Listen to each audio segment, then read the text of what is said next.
Intindi, tinawag po ni PBBM si former President Rodrigo Duterte na sinungaling. He's a liar. He's a liar. Pinabulaanan nga po ng Malacanang itong pahayag ni dating Pangulong Rodrigo Duterte na may mga blankong items dito sa ipinasang 6.326 trillion pesos na national budget natin para sa 2025 na nilagdaan na ni Pangulong Ferdinand Marcos Jr. Ayon po kay PBBM, kasinungalingan daw ito. Sa isang panayam, binigyan din ni Pangulong Marcos na alam ng dating Pangulo na hindi naman maari na magpasa ng GAA, ng GAA, General Appropriations Act, yan po yung budget natin na batas, na may mga blanco, na sinasadya mo talaga na may blanco. Pakinggan po natin ang pahayag ni Pangulong Marcos. He's lying.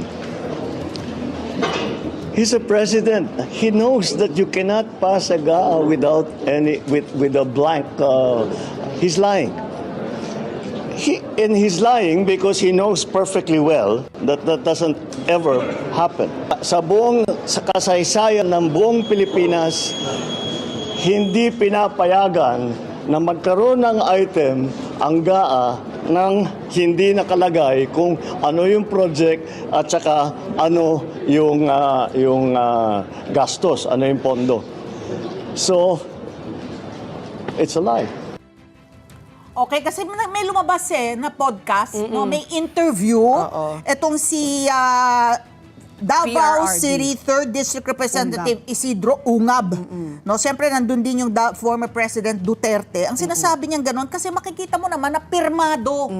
May mga pirmado na pahina na pinapakita na meron makikita mo. Pero BICAM report ito. Yes, ha, ito ang set Patpi? na GAA. Kine-question nila na may discrepancy. Paano daw nangyari ito? Na merong mga items, may budget items, ito particular para sa Department of Agriculture at sa unprogrammed appropriations na walang amount. Pwede natin pakita ba yung mga pahina na yon? Yung finorward ko. So tinukoy daw niya na hindi daw pwedeng typo. Yun. No, makikita mo, ayan, no, naka-highlight, yung walang amount. Yeah. It was left blank.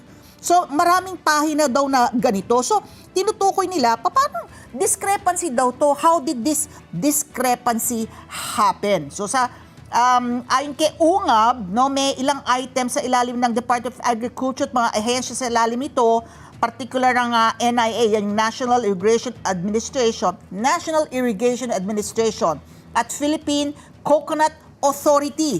So makikita nyo, may mga ilang linya talaga na blanco. No? So ayon po sa mambabatas, discrepancy yan. Depektibo daw yung bicameral report na yan.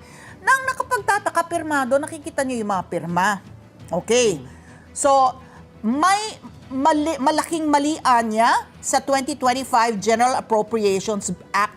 Sinigundahan siya ni former President Duterte. Kaya nananawagan pa siya sa Kongreso, ayusin, bawiin yung budget at humingi ng paliwanag kung bakit ito isinumite sa Malacanang ng blanco.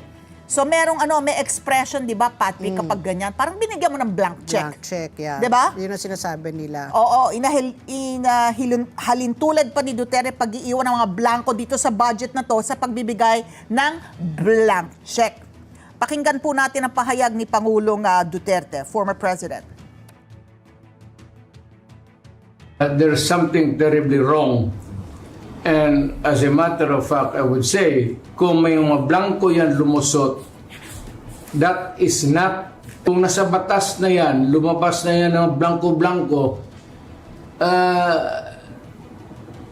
either it could be filled up before or after sa Congress, pagka ganon, what must be submitted is the true and correct figure coming out as prepared by the budget submitted to Congress for appropriation. Pagkaputol-putol yan o may kulang, that is not a valid budget for implementation. It's not only inaccurate, but I think the budget is in totality invalid.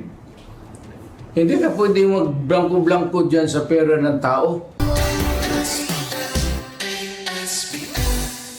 Let's together. Sunday 25. Sunday 25.